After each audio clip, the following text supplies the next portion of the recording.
Purok President from different puroks of our barangay.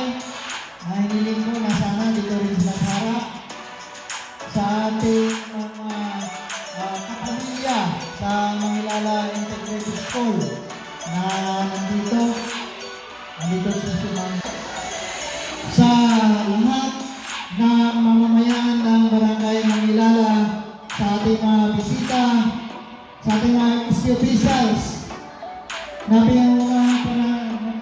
ating district chairman, maraming ba si Jomar Regini.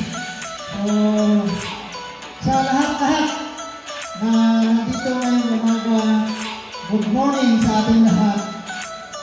So, happy 85th Foundation na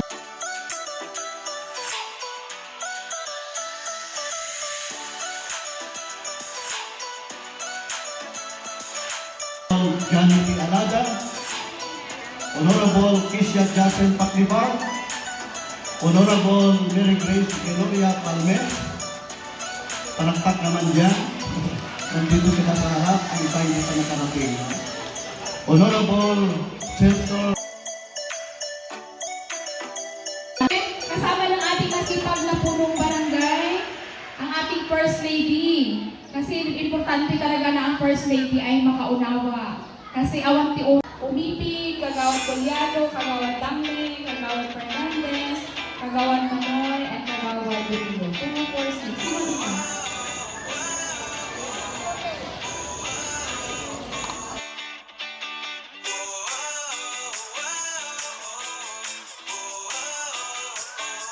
nakikita ko nga kulang, no?